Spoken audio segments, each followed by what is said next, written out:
I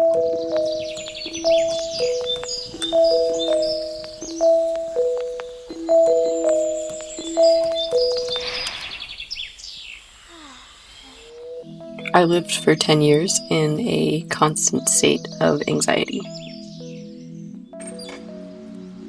From 16 to 26, I was hyper ambitious, fixated on creating a stable, comfortable life for myself. I did what I was told to help me get there. I got good grades and applied to college and got recruited to play field hockey at UC Davis, thinking that once I got into college, all my anxiety could subside and I'd finally be free to enjoy myself. But then I got to college, and the pressure to perform not only on a collegiate sports team, but also at a collegiate academic level, only mounted my anxiety. Over 10 years after graduating college, I recently revisited this time in my life by going back to UC Davis.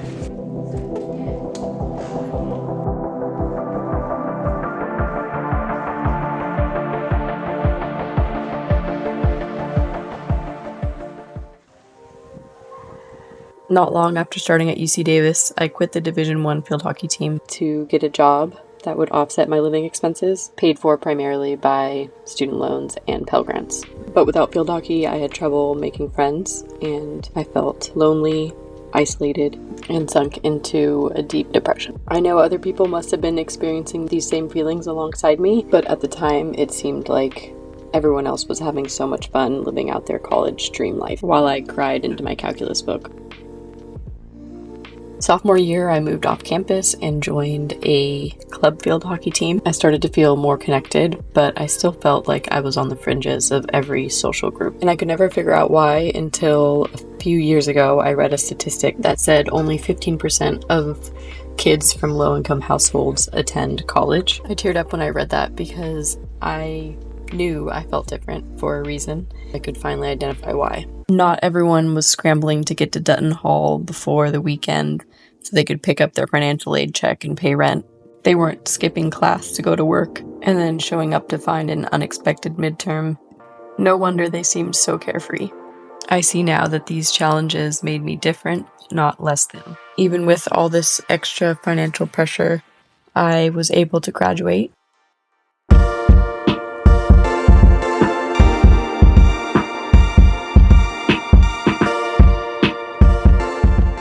After college, I got my teaching credential, my master's in education, and I taught for 7 years. I even bought a house. From the outside, I looked very successful, competent, and happy, but from the inside, I was even more anxious and depressed than I'd ever been in college.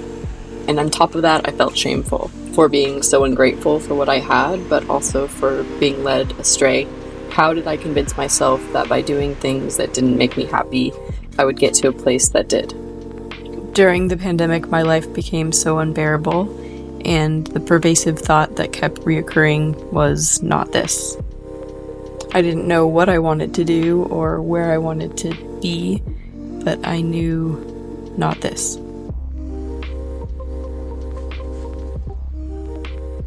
Maybe sometimes we need to be led astray so as to learn how to come back home. I'm proud to say that I have found peace and contentment.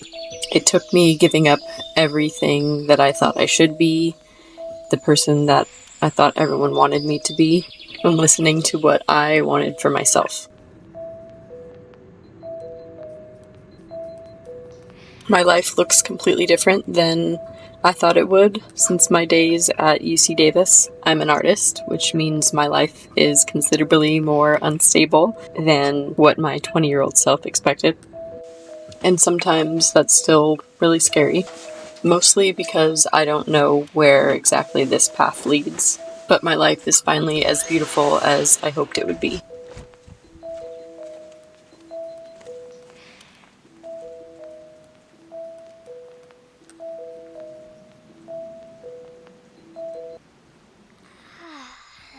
I'm still that ambitious girl. What's different now is I no longer need the huge achievements to feel joy. I find so much in the little things now. Dewy grass, moss on trees, butterflies. It's all so beautiful, and I'm just so lucky and so grateful to get to live this creative life. I may not know where this path leads, but I know I was a broke girl who beat the statistics. And if I can do that, anything's possible for me.